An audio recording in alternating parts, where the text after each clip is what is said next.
yes, I will be mostly speaking like this. That would be quite boring, wouldn't it? Are you enjoying yourselves? Yeah! Oh, you like queuing? It's great, isn't it, queuing? I love it. Straight after this, I'm going to do some queuing.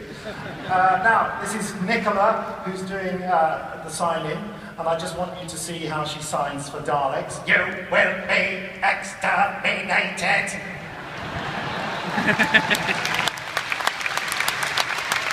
Very good, very good. I must do that in future. And also something that I've been told I mustn't mention that you did earlier today when we mentioned Nicola Bryant's cleavage. Watch this. Yeah! Okay. How can we top that, eh? Well, much better than Nicola Bryant's cleavage is the Fourth Doctor, Tom Baker!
Do you all agree with that?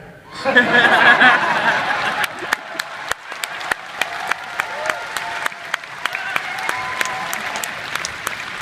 think something you're doing very well so far.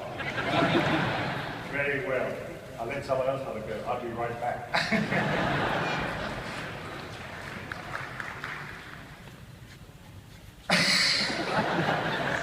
So this is called the Regeneration Show, and Tom Baker, of course, the Fourth Doctor, regenerated into the Fifth Doctor, Peter Davison.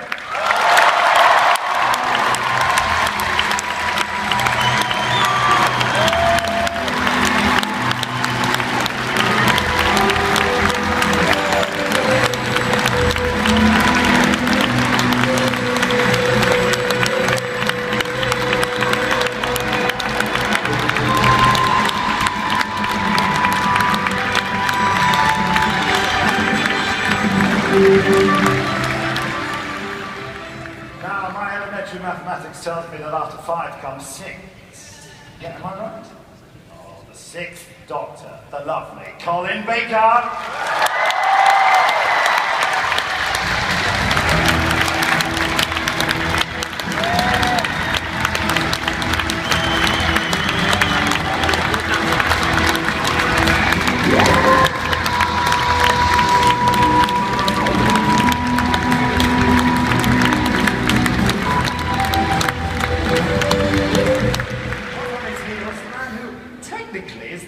Running Doctor, because he did 3 years on the BBC and then had to wait until 1996 to do the TV movie. So he was the Doctor for ages. It's the Seventh Doctor, Sylvester McCoy.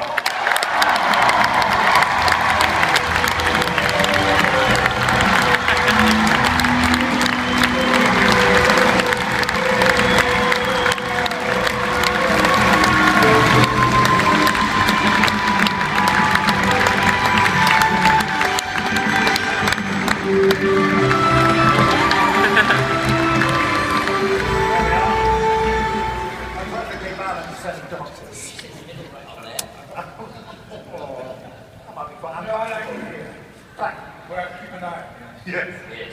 Tom, are you going to relax down as well then? Are you going to relax and sit on the sofa? Well, yeah. The trouble is getting out of the shift. We're all prepared to help. I didn't get to sleep or I sat on my sofa all night. No one interviewed you at all while you saw Oh, right, come on then. So, right, well, it's 50 years ago today that Doctor Who started. Woo!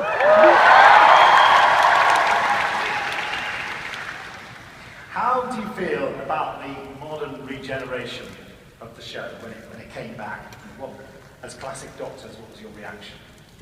Very pleased. I'd been asked that question many times when it was off the air, and I think it would come back, and I would always say yes. I didn't quite anticipate it coming back in the way that it did, which was really as the BBC's most prestigious programme now, and it came back with the people who'd grown up watching the classic Doctors running the show. The lunatics were finally running the assignment. And what a good job they made of it. Didn't they? Yes, well done, Lucy. Well, I was entirely delighted because it meant that my own daughters finally acknowledged that I had some point in my existence. Because Doctor Who to them until that point had been something that I had done before they were able to watch television or before they were born. And every now and then, as they got older and they were bored on a rainy afternoon, what should we do? I said, would you like to watch Vengeance on Varos? No. Would you like to watch Two Doctors? That's good. Patrick Troughton's in that one. It's very good. No. Then suddenly along came Christopher Eccleston. And within about 6 months, it took that long, one of my daughters said, hang on a minute, is that what you were in? And I said, yes. What, you? You were Doctor Who? And suddenly they acknowledged that I was worth something. So that was very nice. So I have a huge debt of thanks, as indeed we all do, because we wouldn't be sitting here today without Russell T. Davies, who had the sheer chutzpah to go there and seize executives by the throat and make them bring the programme we love back to the screens. So a big round of applause for Russell, I think.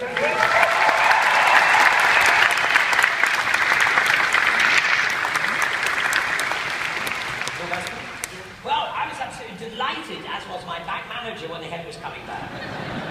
So we're two happy people at least. I believed from the very beginning of my end, when I killed it off, that it would come back. I knew it would, I believed it. I thought, these people are mad. This programme is such a loved programme. It might not be loved by the whole majority of the people, but a very large, active minority loved Doctor Who when I was doing it, and I knew that. And, you know, for them to kill it was ridiculous. And so, when it came back, I was delighted, and, you know, I felt vindicated.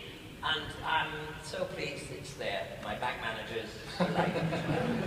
Tom, did you think that Doctor Who would ever come back? Did I think it would ever come back? Yes. Well, I didn't know it had gone away.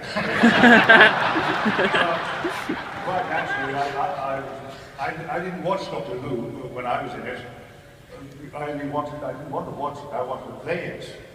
And when I got the job, I was reborn from being a kind of just a run-of-the-mill lapsed Catholic.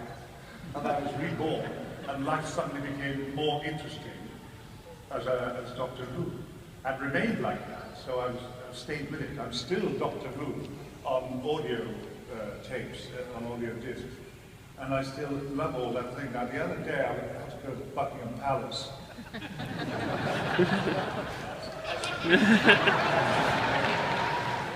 And so, you know, I suppose I thought I'd give it a go. And to get in, you have to have an electricity bill. And a few other things, and no guns were allowed. And when I got to the palace gate, the head of security was there, and I had my envelope full of all this tedious documentation. And he stuck his head in the car and said, "Hello, Tom, I saw you in Waitrose the other day attentively. Just wave me through." I waved back to him, yeah. That's because I was his Doctor Who, really. So I'm all in favour of it all, yeah. The nicest thing that ever happened to me. Yeah. Ask me another question.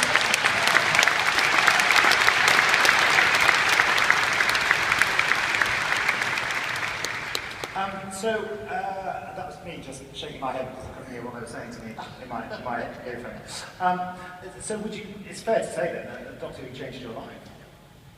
Yeah, it did. Well, I mean, I hope the others would agree it changed their lives. I don't know to what extent, they don't have to tell you that. But yes, it did change my life, where I was suddenly allowed myself to become I was a fiction, of course, but I was actually a walking fiction. And everything I did had to be done in the style of Doctor Who, such as my style was. And I was very careful, would never scandalize children with cigarettes or swearing, any of that thing. I wanted to live this kind of part. And it was so much better than being Tom Baker, you know, who was often rather anxious and sometimes unhappy. But when I was the Doctor, which was most of the time, that's why I got through the days being the Doctor everywhere I went. You know, I could walk in, I could knock on any door if there was a sign of a family there. And the door would open, they'd say, come in, come on in. And now, when I go to the hospice, I know I'm being very serious now, you like this.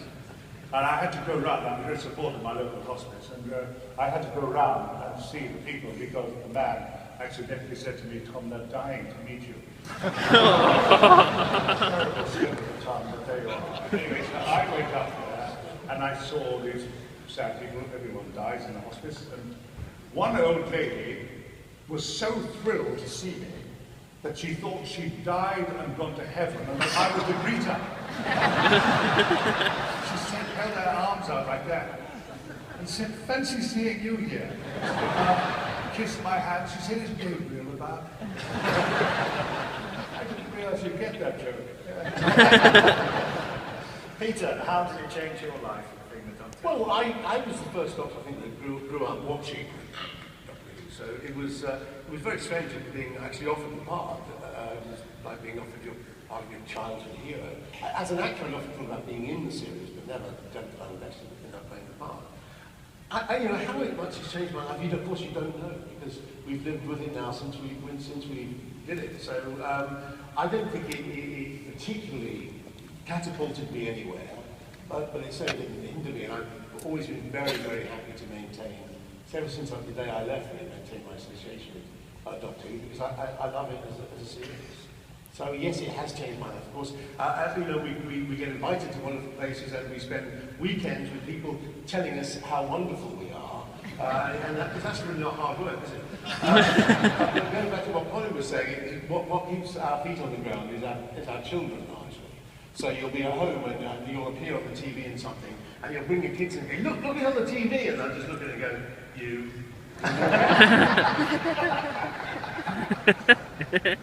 Colin, how's it changed your life? That reminds me of the night when I recorded my first ever scene with Peter, and I was the Doctor, and I was feeling pretty damn good about that. And I went home, and my wife was sitting reading a book, quiet in the corner, and I came in, and I stood in the doorway, and I said, I am the Doctor. And there was only the briefest pauses before she said, that's nice, dear, could you put the rubbish out? So it probably hasn't changed my life in the slightest. Life goes on, thank goodness. It meant that I had, for 3 years, I shared with these lovely people around me having the best job on television, which it undoubtedly is. It's the best job on television. And for 3 years, I had a crack at it, and I loved every second of it. So it's changed my life because it made me happy.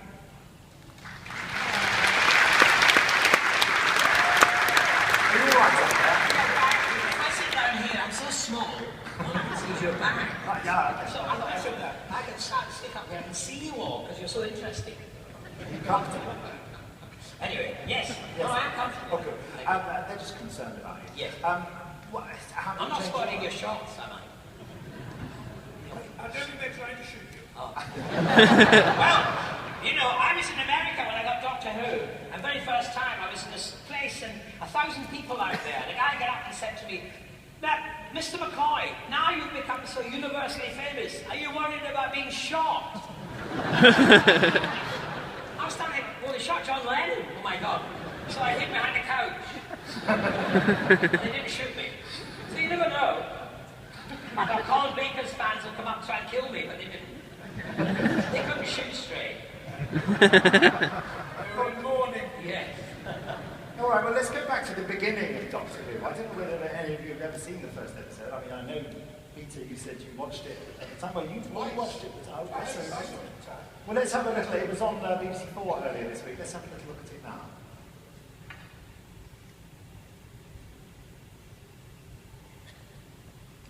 You imagine you heard her voice?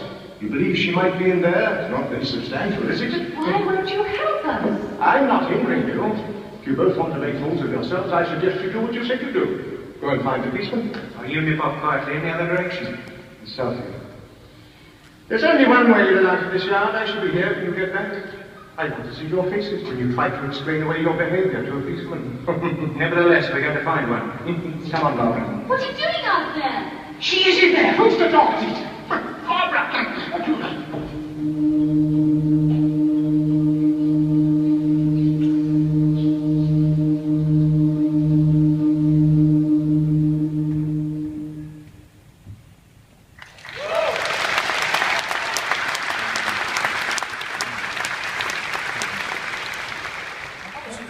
Yeah. What's your reaction, guys, watching that? That's just a fantastic moment, though, isn't it? I remember that moment where they rushed in the door, and it's bigger on the inside. It's fantastic. It seems like we know all about it now, don't we? So it's hard to... Tom, do you recognise that as something you're part of, or does it look... No, the bits I watched where Dr. Who was, where Patrick Troughton was there. And I was very impressed by Troughton's intensity. He had a dark, saturnine quality, and had done a great, at that time, I think I'd known him from playing Peter Quill in The Old Curiosity Shop, which he played in terrifying intensity. And yet then when I met him, he was a very sweet man, very considerate, a darling companion. And so years later, when it cropped up, that's all I knew about Doctor Who was the lovely dark quality, and yet still lovable, but dark. And you get the impression from Troughton that he wasn't telling you the whole story, you know? I think that's a sign of very, very good acting, when you don't get the whole picture, that there's something in reserve. In other words, that there's a secret somewhere, and you're in part of it, but there's more to come. And I think he did that very well. Well, I know he's your favourite Doctor, isn't he? Patrick, well, he did the job that enabled the rest of us to do ours. If that first regeneration had not been as superb as it was so different from William Hartnell. And it was wonderfully, beguilingly kind of at right angles to everything else that was going on. And somehow he managed always to sort things out without you noticing that he'd done it. Which is kind of, it was like a wild magician, which is wonderful. And I knew him well, because I'd shared a flat with David, his son, for years. In fact, I was David's best man when he got married.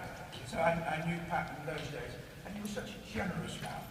Because when I did 2 Doctors with him, there was a reticence on my part, so I thought, see Patrick Troughton, second Doctor.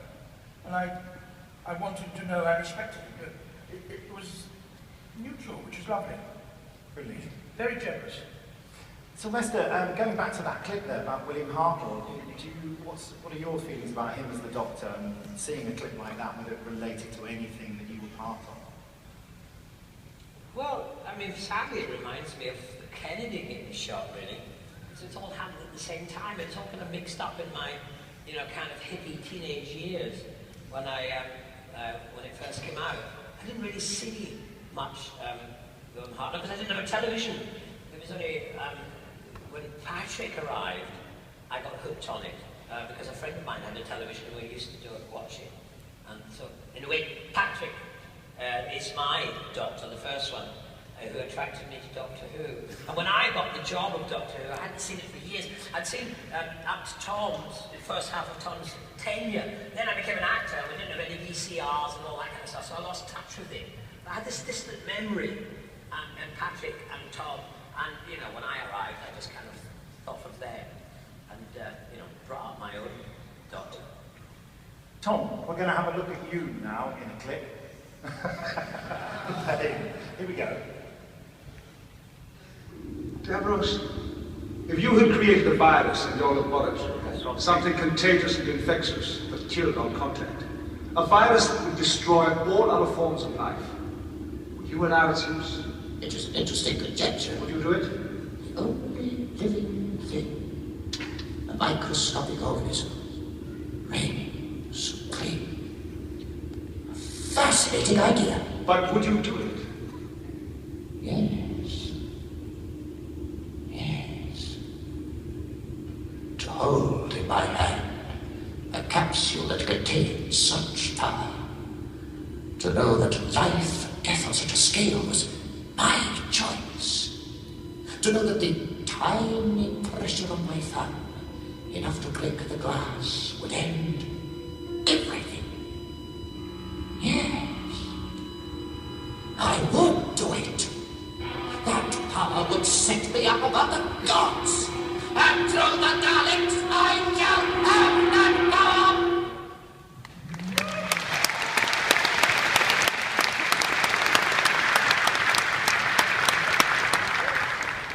It's Michael Bishop or Henry Because Henry Wolfe did that part later. I think, doesn't know when that was.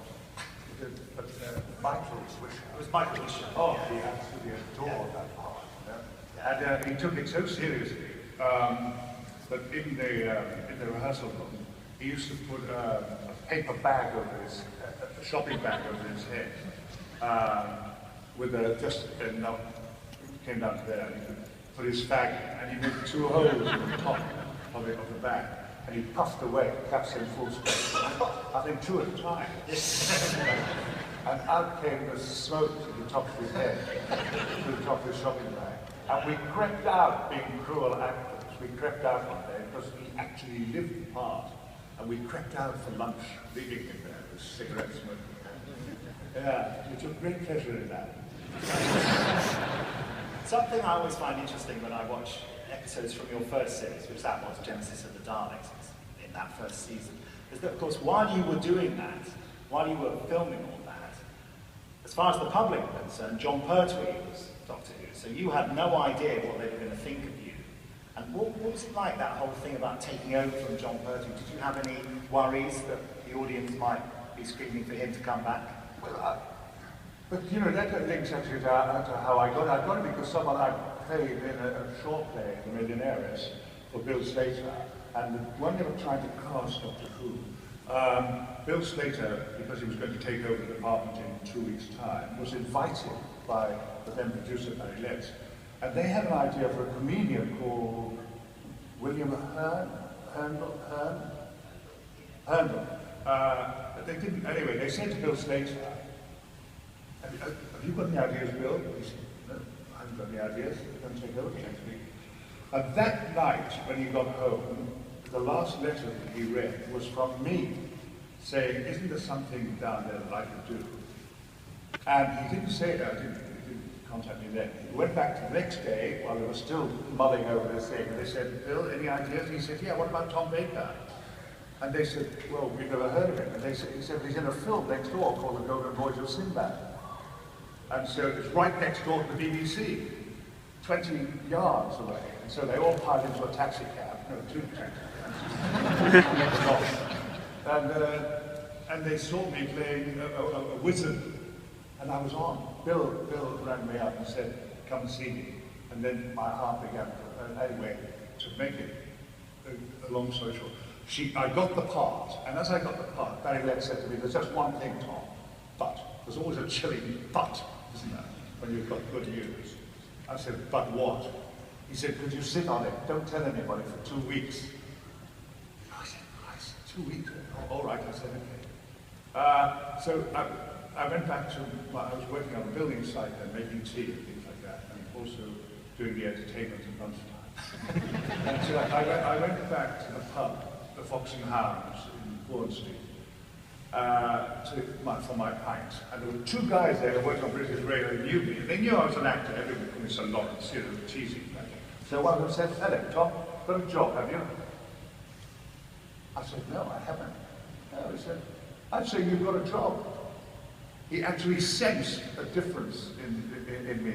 And I so wanted to tell him, you know? I so wanted to tell him, but I couldn't, in case they withdrew the job.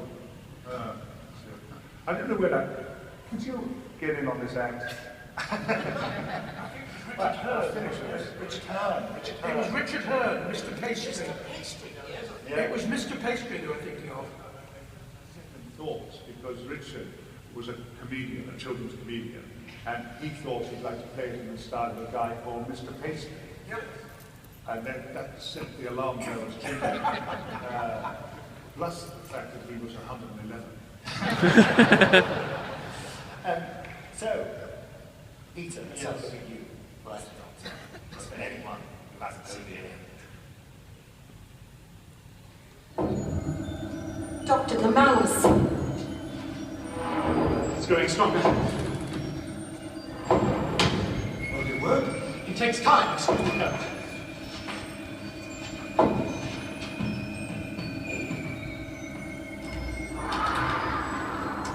Doctor! I know. It senses what I'm about. Now everybody stay perfectly calm and still.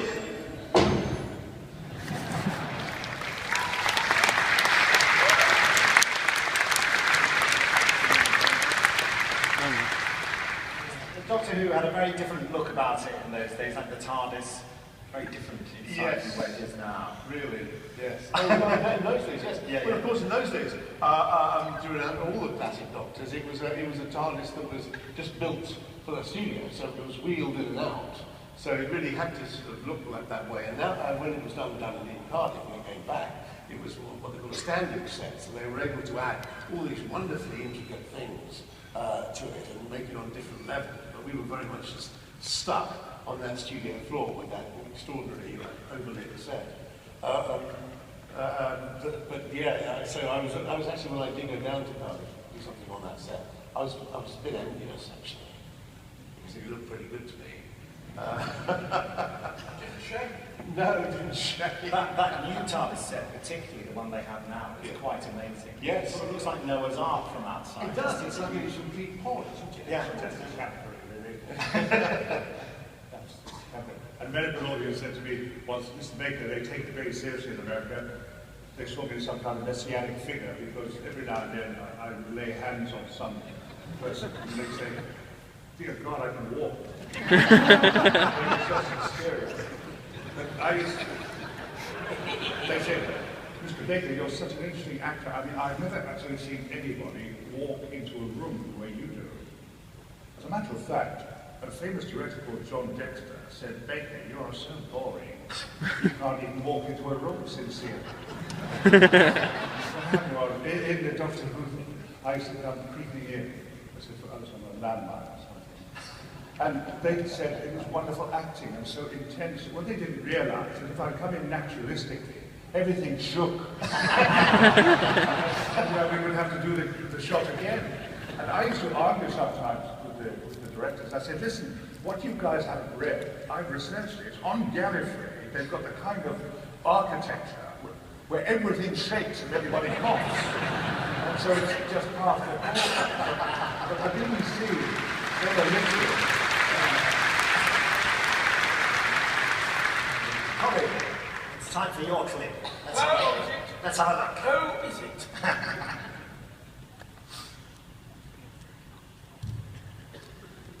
My word, that's a mess.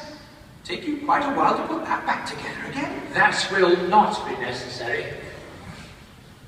Snap that remote control. Where did you get that? I've always wanted one of those. Some of us have earned these little privileges.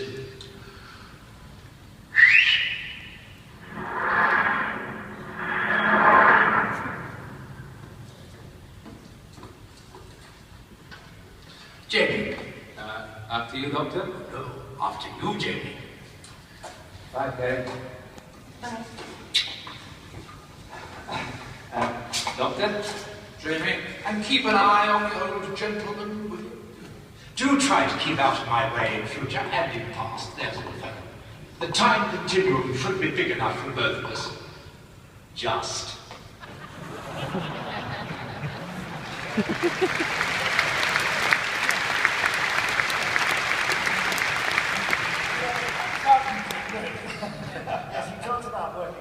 Troughton earlier. What about Fraser Hine?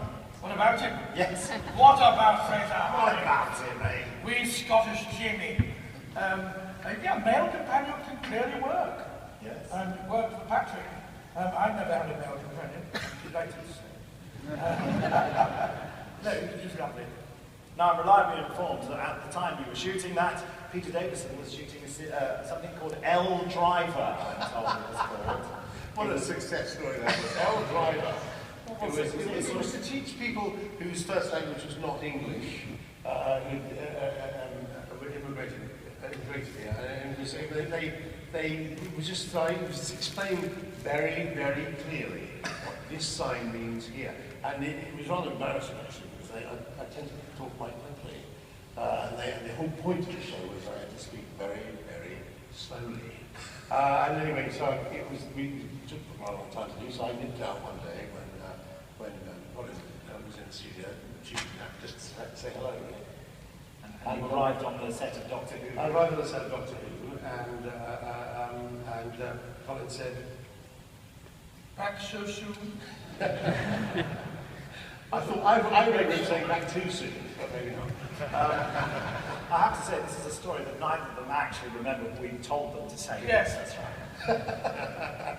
I want to take the opportunity to tell you a shaking set story. Oh, yes. There was, in one of my stories, I had a long shot running down a corridor, lots of explosions. At the end of it, I had to bang a button on the wall and go through a door. And it was all one long cutting shot. And they set it all up, and it all worked perfectly until the moment when I banged the button, because I realised that the set had come apart. So I was holding the wall up. So I froze for a while, and the switch went on upstairs. For God's sake, get yourself through the door, you're ruining the shot. I said, I can't. Will you do it? So I did it in the set fell down. They should have listened. Sylvester, here's a clip of you having a scrap with Anthony Ainley.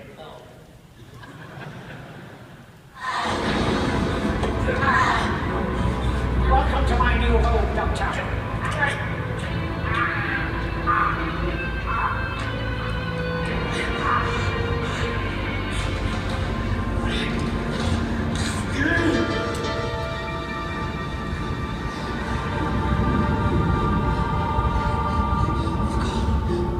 What are we doing?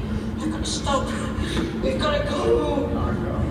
Not this time. Yes, we can. Stick to what? Why don't you deliver the narrow? If we fight, we'll destroy this planet. We'll destroy ourselves.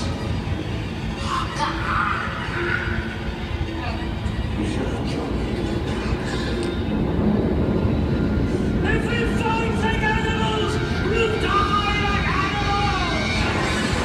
If we fight like animals, we die like animals.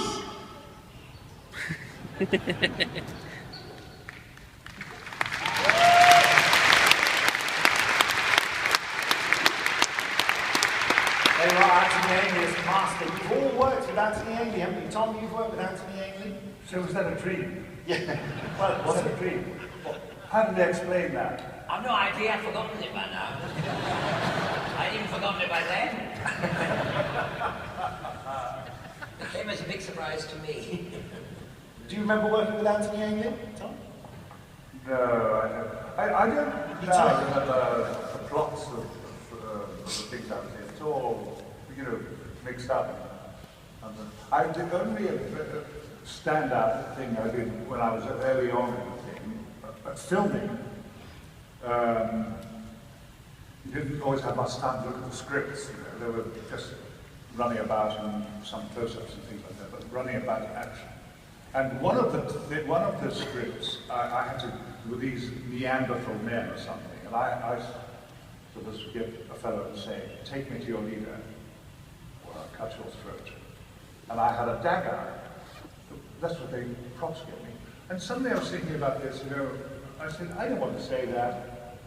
And the PA came over and said, Tom, you've got to say it. It's in the script, that's in your contract, you say that. I said, well, I'm not saying anything. I don't want to say that.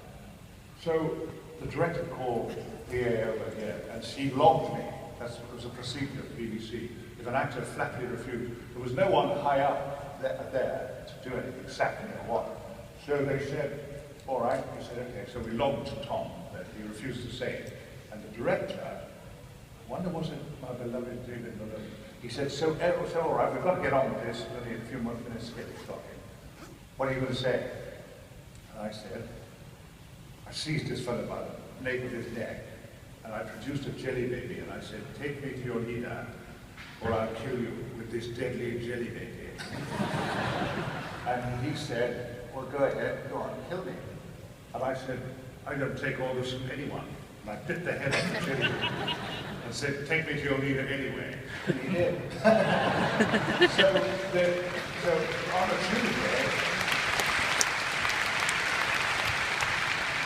on a Tuesday at rehearsal, somebody had warned me, that there's going to be trouble there. But what happened is they'd seen the rushes on the Monday, and they came in.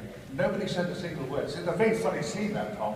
So all the lobbying was forgotten, and the silliness triumphed. It was a naff night, as we were using knives. You had to outwit people, and here we are. That was why one moment of real script doctoring. But did any of you have moments where you felt you had to put your foot down or sort of have an opinion that maybe wasn't popular?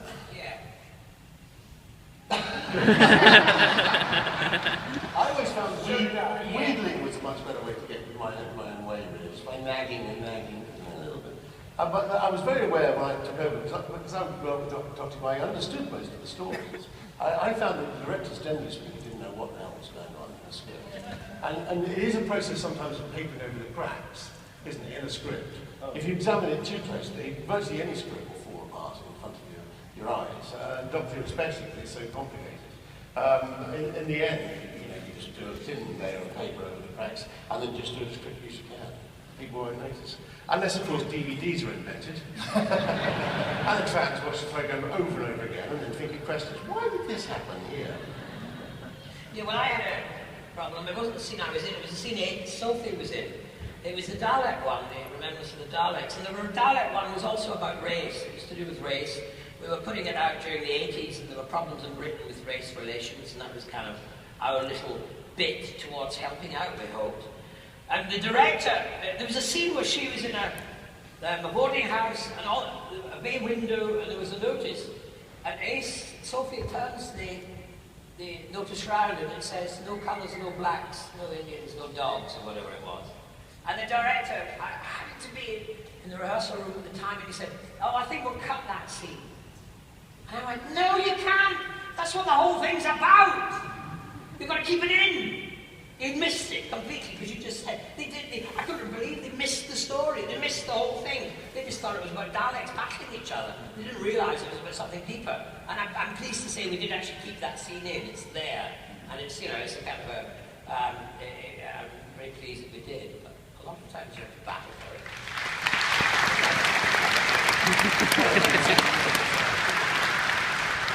I remember when I did Mind Warp, which is part of the trial season, there was a scene where I had to literally torture Perry, chained to a rock.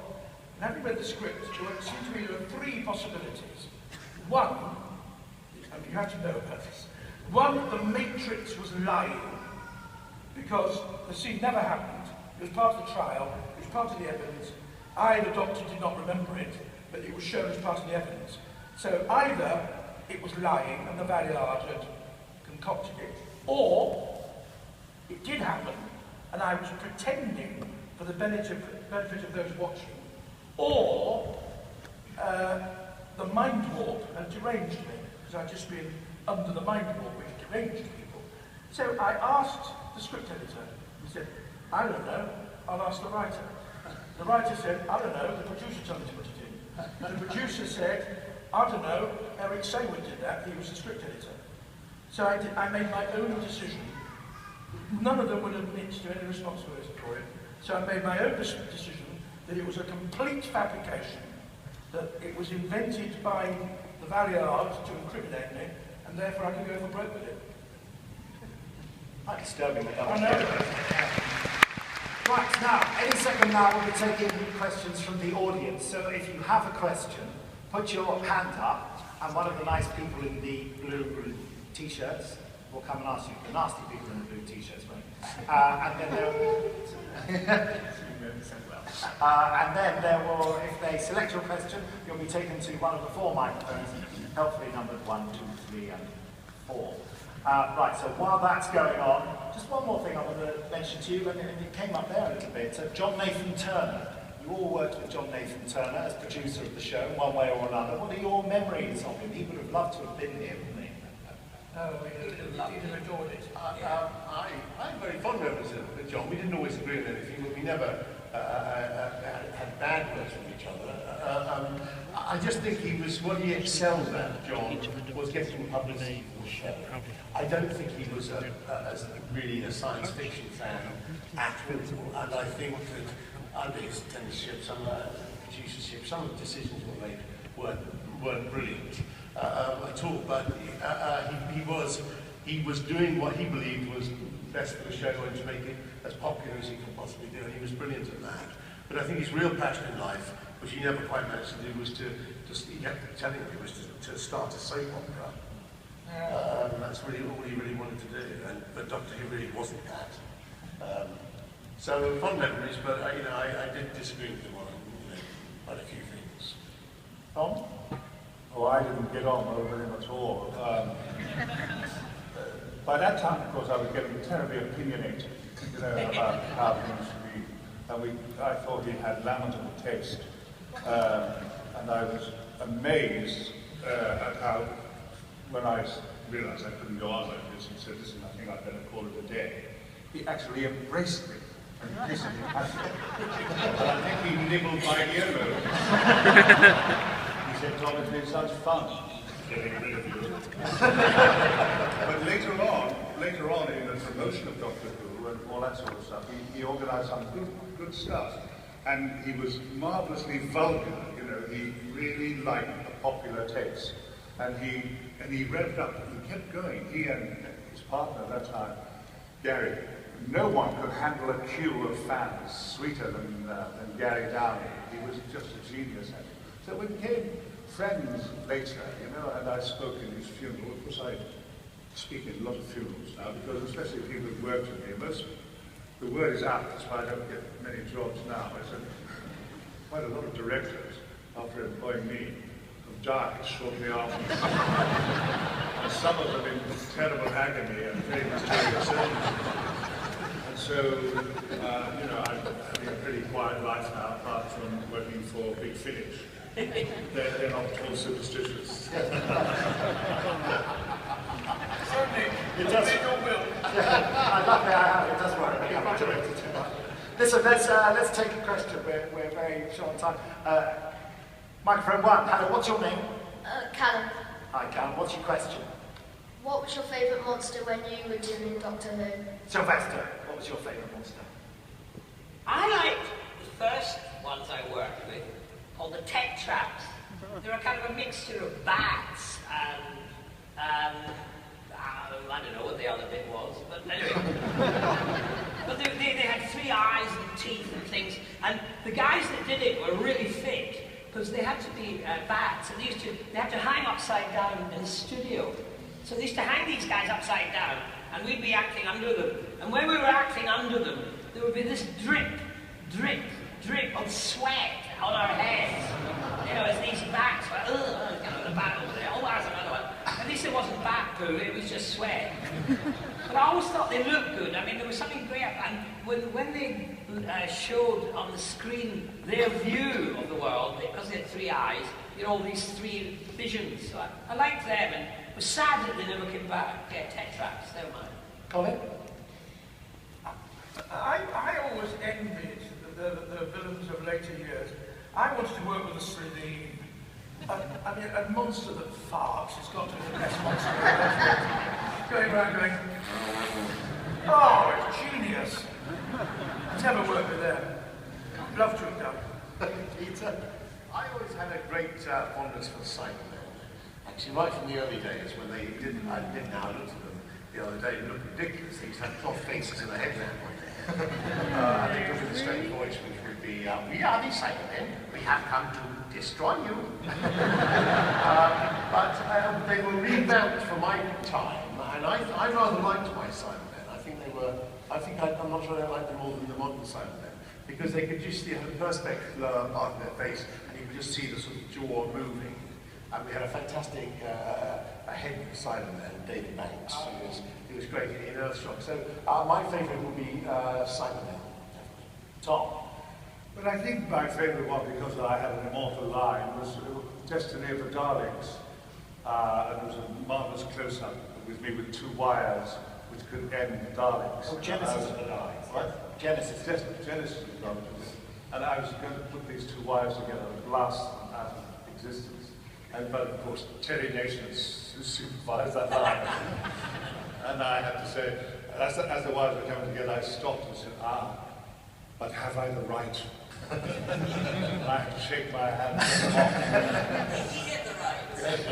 Yeah, Terry Nation had the right. He wanted them alive and screaming, yeah. That was great stuff. And with the Daleks, when we were rehearsing those days, long and regular rehearsals, and the fellows in the Daleks, used to take the tops off. And so they used to pedal them round and do that with their hands as a plunger. And it was terribly, terribly funny to see the earnestness with which they did it, They really took it very seriously, and I loved that seriousness. And sometimes we could record a voice of Z-cards that had crept into our thing, and they were all sniggering, But they all wanted to be in it, They all wanted. I remember Glenda Jackson's son saying, "Mum, can't you get into Doctor Who?" And when she was a big, big star. Here's a question for you. Do you do, when you're doing now, the voice of the Daleks, you do it on the floor? Because in the old days, I know you did the other day, the William Harper thing, yes, 86 thing you did. And in my day, 2 people sat at the table and did the voice actually live. Yes, I do it on set, yeah, as much as possible. Yeah, I do. Yeah, because when I did it, we had 2 people in one end of the long studio, and they wouldn't talk to the people who actually operated the Daleks at the other end. They never communicated with each other. I owe Callum an honest answer to my favourite monster in my family. It was Syl. Thank you. Very well. Syl. Not Syl. Not Syl. Syl. The slug, played by Nabil Shaban. Oh, yeah. It was one greedy slug who was interested in making money. And you've just done an audio play with it, as well. Seal is coming back. Anyway, I have to wrap this up. I'm so sorry that you didn't get a chance to ask questions.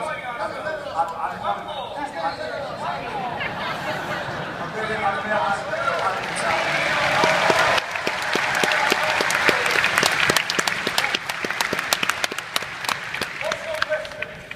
Ignore him. Take your earpiece Turn it out. off! Turn it on!